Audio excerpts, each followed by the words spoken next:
What makes modern metal music sound lifeless, clean, and sterile? You might say, yeah, it's overproduced, too much drum samples, too much editing, digital amp sims, and yeah, that's all more or less true. But what if I tell you there's one more highly important thing that has disappeared?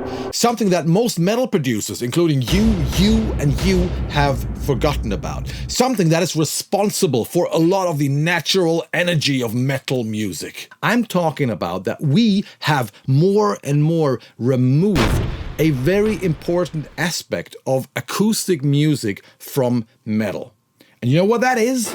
Drum roll, tempo changes. Most metal songs these days are linear, just like electronic music, and that is a problem, believe me. Because tempo changes in between different parts of a song will give your music so much more energy, punch, and impact. And I'm not talking about shaky, shitty tempo changes. I want precision, I want the perfect blend between digital precision and the organic feel of a band playing live. Today, I want to introduce you to a song, and this is the tempo map. Check this out. And this song perfectly shows you how to use tempo changes in the modern digital studio. The song we're going to check out today comes from one of the most interesting, but also most raw and gross sounding metal bands of the last 15 years or something. I'm talking about no other than TRIPTYKON. I love this band. If you don't know TRIPTYKON from Germany and Switzerland, please check them out. They are the follow-up band of the legendary Celtic Frost around Tom G. Warrior himself. How old is that guy? It's kind of ironic that he still manages to sound more evil than all the young guys. It's funny. And you know what? I traveled all the way to the Bavarian nowhere, total nowhere, to a cabin in the woods where TRIPTYKON guitarist and producer v.santura lives and has his studio. And he walked me through the entire mix, the entire multitracks, everything of my favorite TRIPTYKON song, Tree of Suffocating Souls.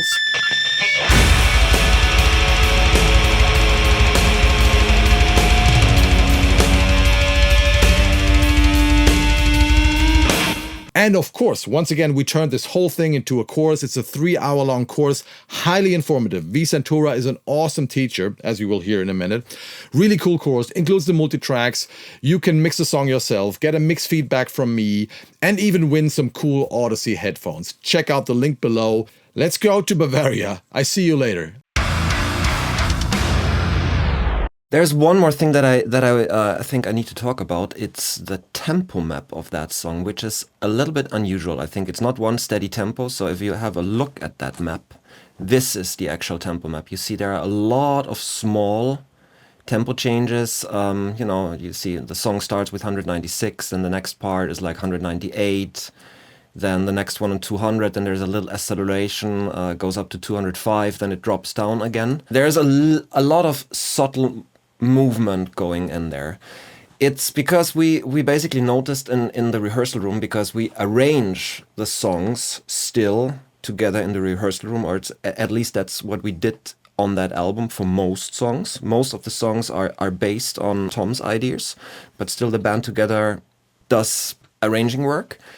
And playing that music only on one fixed tempo didn't really do it for us. So what we did is, usually when we were rehearsing, we were just recording whatever we were playing, just on like a phone or whatever, and we just played freely. And if we had the feeling, okay, man, this was kind of a magical take. Now all the tempi were perfect. Would be amazing if it would just be like that on the album. Then I would use that take.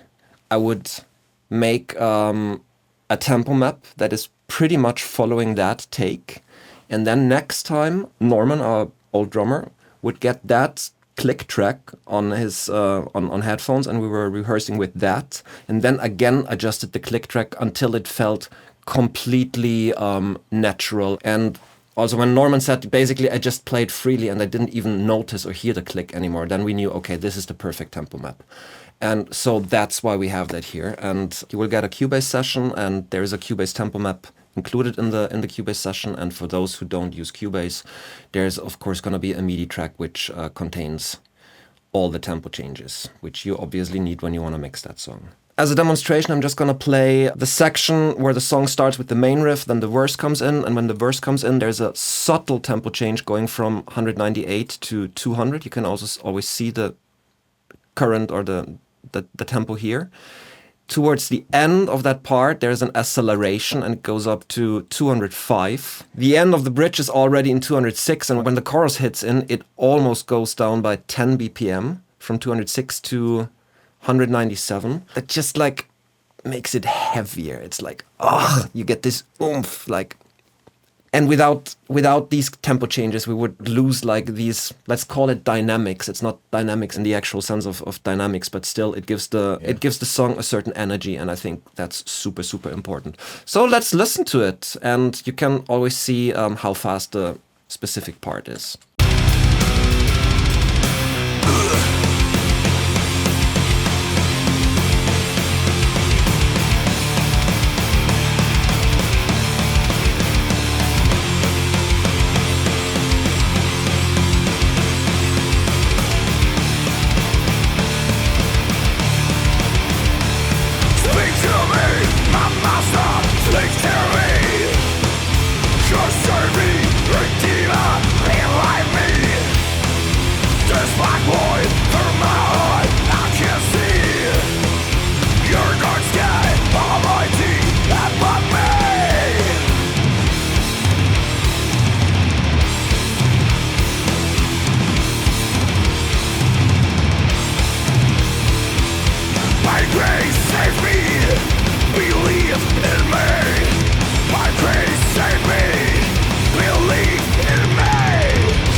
And there was the ooh. There was the ooh, and that's important and inevitable. What I really like about this, let me just interrupt you, is that it doesn't sound like tempo changes. Exactly, that's the whole purpose. It doesn't sound like tempo changes, but if you really pay attention to it, like the energy shifts. Like during the verse, leading up onto the chorus, it gets like a little bit faster all the time. So it's almost a bit stressful, and the tension rises. And then when the chorus comes, it's like opens up and it just gets heavier. And you don't even know why. You're not scared, almighty, above me.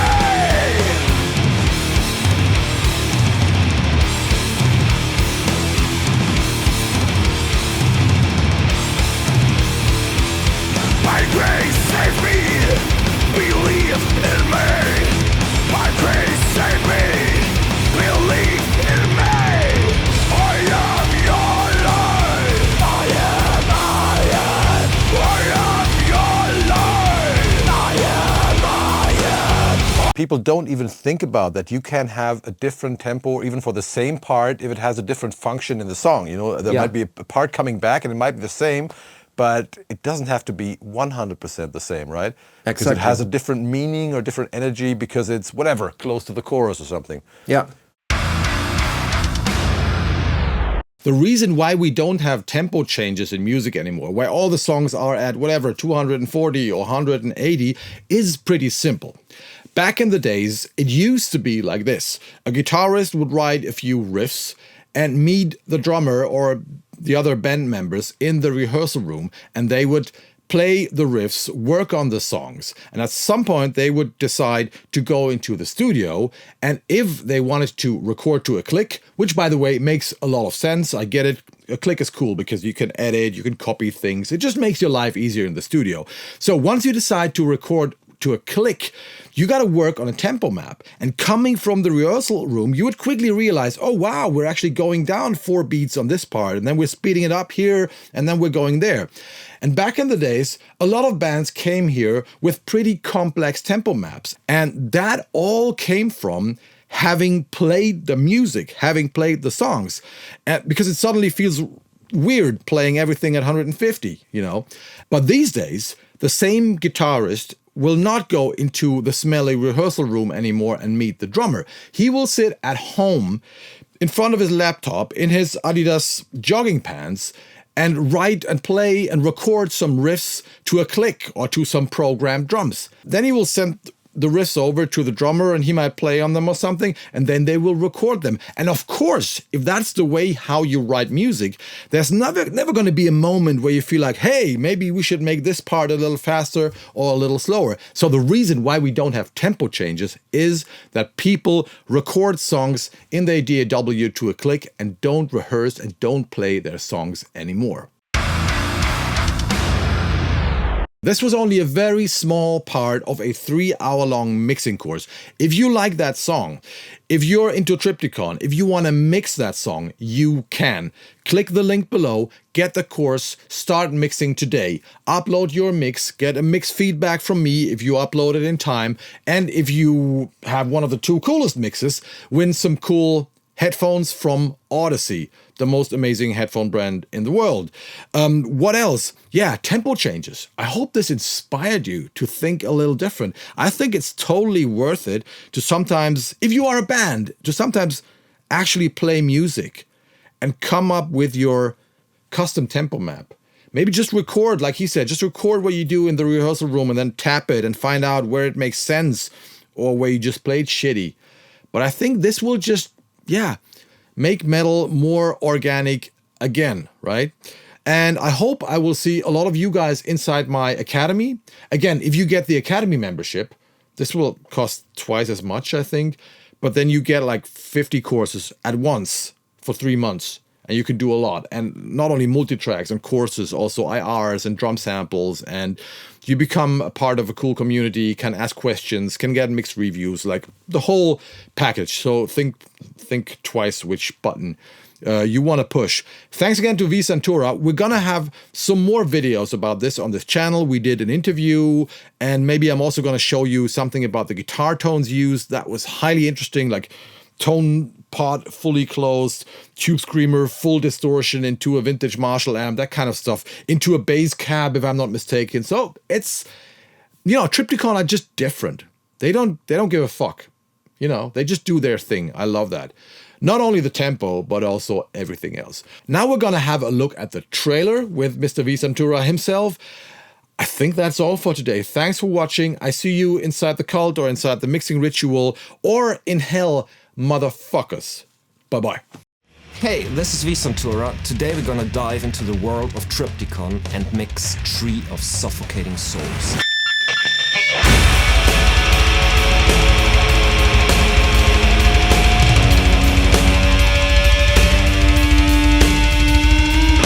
Watch me mix the entire song and get all the information about how to create an organic metal sound with plugins only.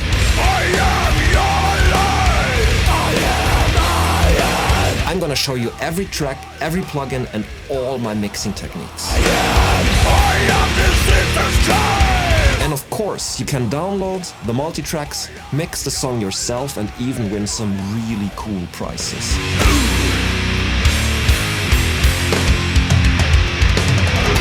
To get your hands on the course and the multitracks, click the link below. You can either purchase the course or become a member of Kohle Audio Kult, which includes tons of other amazing recording and mixing courses from fellow producers like Nolly, Gomez, Jens Bogren, or cult leader Christian himself. Get ready for some dirt and darkness, and welcome to the Triptykon mixing ritual.